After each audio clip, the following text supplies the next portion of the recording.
እዚህ አዲስ አበባ የአፍሪካ የልብ ትርታ በምትመታበት ከተማ 39ኛው የአፍሪካ ህብረት ጉባኤ ማዕድ ተዘርግቷል። ይህንን መነሻ አድርገን የአህጉሪቱን ሚስጥር በኪነ ጥበብ መነጽር እንቃኛለን። ድምፃዊት እጅጋየሁ ሽባባው ጂጂ ከዓመታት በፊት በዜማ የቀመረችው አፍሪካዬ የተሰኘው ዜማ ዛሬም እንደ አዲስ የሚፈታ የክብር ምስክርነት ነው። ቆይታ እናደርግበታለን። አብራችሁን ቆዩ። አፍሪካዬ ማማ አፍሪካዬ ናቴ ርስቴ አፍሪካዬ ማማ አፍሪካዬ ናቴ ርስቴ የፍጥረት ዓለም ቅርስ አምባ የለበሽው እንቁ ካባ የስልጣኔ ምንጭ መሰረት የዓለም ሁሉ አይን ኩል ውበት ነው የምትለው እዚህ ውስጥ አፍሪካን የገለጸችበት ስለ እናትነት ስለ ርስት ስለ እንቁ ስለ ካባ ያነሳቸው ሐሳቦች ምንን ያመላክታሉ? ርስት ማለት አይ ቲንክ እዛው አካባቢ ላይ የምትይዘው የተሰጠህ ምናምን ነው የሚሆነው ማለት ነው። እሷ ግን አፍሪካን እንደ ርስት ነው ያዘችው ማለት ነው። ስለዚህ የሰፋ አይምሮ የሰፋ ሁኔታ ላይ ነው ያለችው ማለት ነው። ስለዚህ አፍሪካ ማለት የዓለም እምብርት ነች፣ የኩል ነች፣ ጌጥ ናት ማለት ነው ብላ ያሳለችበት ነው ያስባል። እኔ ከኢትዮጵያዎች አውጥቼ አላውቅም፣ ግን ለምሳሌ ጋናም በለው ኦር ምናምን የአፍሪካ ሀገሮች አሉ አይደለ? ልክ በጂጂ ሙዚቃ ውስጥ ግን ፍቅርን ማላውቃቸው ሀገሮች ይናፍቁኛል ያለውባቸው ይመስለኛል። ገባ? ምክንያቱም ምስል ፈጥራ ነው አፍሪካን እንደ እናት አድርጋን የሰራቻት ማለት ነው። የፍጥረት ዓለም ቅርስ አምባ የለበሽው እንቁ ካባ የስልጣኔ ምንጭ መሰረት ለዓለም ሁሉ አይን ኩል ውበት። አፍሪካ በጂጂ እይታ ድሃና ተመጽዋች አይደለችም።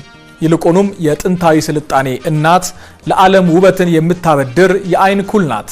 ገጣሚዋ አህጉሪቱን የምታየው በውድ እንቁ እንደተሸለመች ንግስት ነው።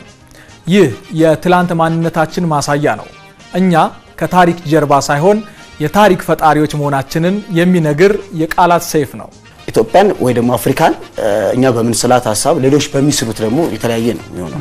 ለምሳሌ አንዳንድ ዓለማት ላይ ምዕራባውያን ኢትዮጵያ ውስጥ የአፍሪካ ውስጥ የተሻለ ህይወት የሚኖር የተሻለ ሐሳብ ያለ የተሻለ ሰው ያለ የማይመስላቸው አሉ። ይሄ ማለት ምንድነው? መጀመሪያ ይሳሉበት አግባብ ነው ብዬ አስባለሁ።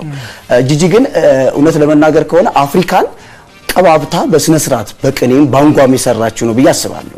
ስለዚህ አፍሪካዊነትን እንዲወደድ አፍሪካዊነት እንዲነሳ አንድነታችን እንዲጠናከር ሰላማችን እንዲመጣ እንዲሁም ከኢትዮጵያ አልፋ አፍሪካዊነትን የዘከረችበት ትልቅ ሙዚቃ ነው ማለት ነው።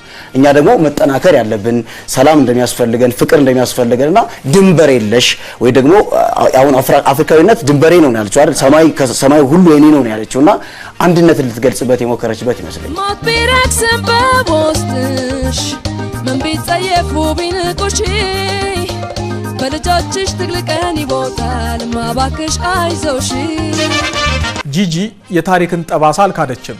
ሞት የረከሰባቸውን ሰብአዊነት የጎደለባቸውን ወቅቶች ታስታውሰናለች። ነገር ግን እዚያው ጋር እማባክሽ አይዞሽ በማለት የአፍሪካን ትንሳኤ በልጆቿ ትግል ላይ ትተክላለች።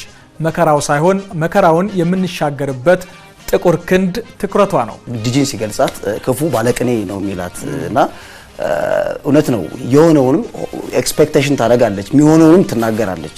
ችግሮች አሉ፣ ሞቶች ይበዛሉ፣ የሆነስ ይጠየፉሻል፣ የሆነስ ላያከብሯት ይችላሉ። አፍሪካን የሚስሉበት የሆነ ምስል አለ፣ ኢሜጅ አለ። ግን ቢሆንም ግን እናት ናትና እናት ምንም ቢሆን ደግሞ አትጠላም። ስለዚህ ከኢትዮጵያ ያለፈ ፍቅር ከኢትዮጵያ ያለፈ የውስጥ ስሜቷን የገለጸችበት በአፍሪካነት ማለት ነው። አይዞሽ ግን ማለቷ ደግሞ ነገ ቀን ይወጣል፣ ነገ የተሻለ ቀን ይመጣል፣ ፀሐይ ይፈነጥቃል ብላ የሳለችበት መንገድ ነው ብዬ አምናለሁ። አልጠይቀውም አባቴን አውቃታለሁ እኔ እናቴን ምን ምስክር ያሻል አፍሪካዊነቴ ይበቃኛል ጥቁርነቴ። ይህ ለነጻነት የቀረበ አዋጅ ነው። አፍሪካዊነታችን ከሌላ አካል የሚሰጥ የምስክርነት ወረቀት ሳይሆን በደማችን ውስጥ የታተመ ሀቅ መሆኑን ትመሰክራለች። ይበቃኛል ጥቁርነቴ የሚለው ቃል በራስ መተማመንን የሚሰብክ የንቃት ደወል ነው። ጥቁርነት እዚህ ጋር ቀለም ብቻ አይደለም፣ ኩራትም ነው፣ ውበትም ነው፣ የጥንካሬ መለኪያም ነው። ኢትዮጵያ እንላለን፣ ከዛ ደግሞ ወደ አፍሪካ መጣሽ ማለት ነው። የዓለም እምብርት ነች፣ የዓለም የስልጣኔ በር ነች፣ ምዕራፍ ከፋሽ ነች። ይህን ሁሉ የገለጸችበትና ጥቁርነቴን እኔ አውቀዋለሁ፣ አባቴን አልጠይቀውም፣ ማንም ምስክር አያሻኝም፣ ምስክር አልፈልግም፣ ጥቁርነቴ የኔ ትምክህትነቴ ነው ብላ ታስባለች ማለት ነው። ሀበሻነት ኩራቴ ነው ጥቁርነቴም ውበት ትምክህቴ ነው እናት አለኝ ጥቁር አፈር በቀልኩ ነኝ ከአፍሪካ ከኬንያው ቱርካና እስከ ኢትዮጵያው ኮንሶ ጂጂ ድንበሮችን በቃላት ታፈርሳለች። የአፍሪካ ልጆች ነን በሙሉ ስትል የአህጉሪቱን አንድነት በዲፕሎማሲያዊ ወረቀቶች ላይ ብቻ ሳይሆን በመሬቱና በአፈሩ የታሰረ መሆኑን ታሳየናለች።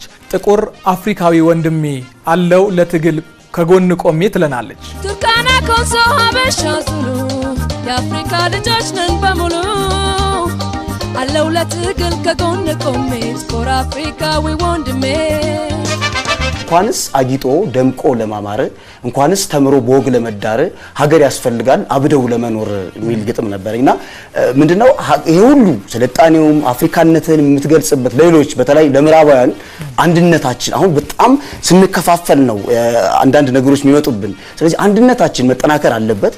አፍሪካ ለአፍሪካውያን ጌጡ ነው። ስለዚህ ሌላ የሚመጣልን የለም ማለት ነው።